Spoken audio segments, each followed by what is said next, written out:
According to a poll done in 2010, 62% of adults aged 25 to 29 had only a cell phone, so no landline.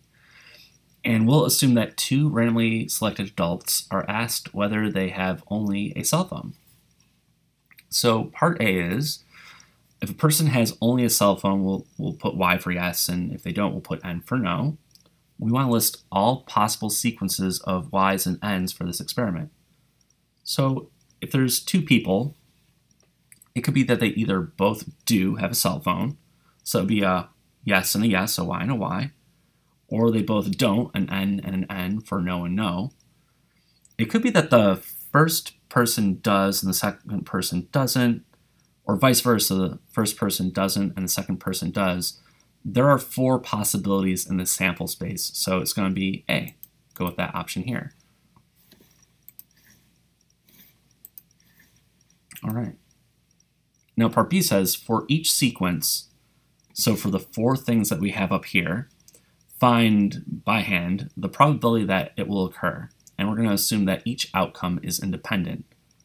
The nice thing about this assumption is that you can just multiply the probabilities together if you have independent trials.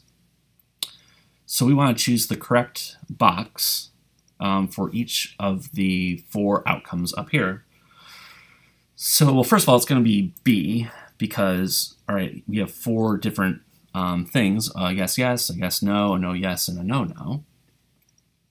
If you want the probability that they both do have only a cell phone, okay, well, the probability that one person does is 62%. So the probability that two people will also have only a cell phone is going to be the product of 0.62 times 0.62. I'm going to pull up a calculator to get that answer. So that is the probability that one person selected at random has only a cell phone is 0.62. There's a 62% chance. If you then ask another person independently and you want to know the probability that they both only have a cell phone, you just multiply this percent to itself again. So 0.62 times 0.62.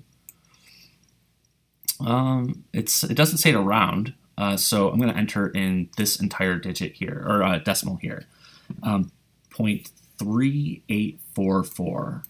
So that's this one here. Okay, well, what about the probability of a yes and then a no? So the probability that the person does is 0.62. The probability that the person does not is going to be 1 minus 0.62, which is 0.38. So if I see a yes, I'm going to put down a 0.62. If I see a no, I'm going to put down a 0.38. So it's going to be the product of those two probabilities.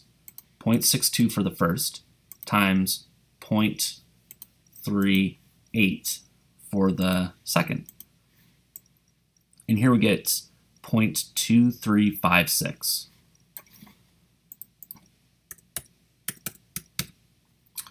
Now the probability for a no then a yes is going to be exactly the same as the probability of a yes and a no, because you're still multiplying 0.62 times 0.38.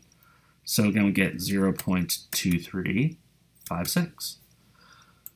Now the probability of a no and a no will be 0.38 times 0.38.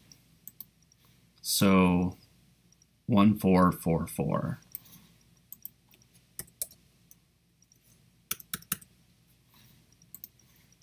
All right. Part C says, what is the probability that neither of the two randomly selected adults has only a cell phone? So I think we can use these answers up here to answer what's going to be down here in part C. The probability that neither of the adults has only a cell phone is going to be a probability of a no followed by a no. And again, we're not rounding. We're going to, actually it says round to 4 decimal places, but that's okay because we only have 4 decimal places. D, what is the probability that exactly one person out of the two has only a cell phone? So that's actually going to be these two options here, a yes and no, and then a no, then a yes. I need to add these two probabilities together because there's actually 2 cases to consider, and they're independent of each other.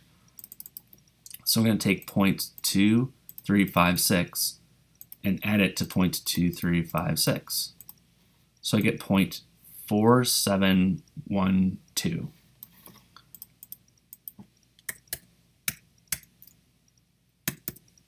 Yeah, so only one person is this case and this case. They're independent, so we have to add those two probabilities together. That's how I got the answer here.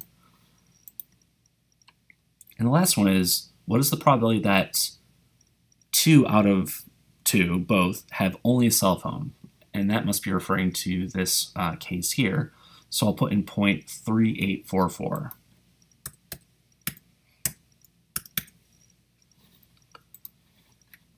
We probably could have used StatCrunch for this too. I think the point of this problem is to show how StatCrunch works when you use a binomial probability calculator.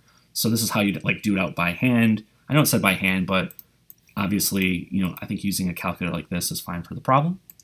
But that's it for this question.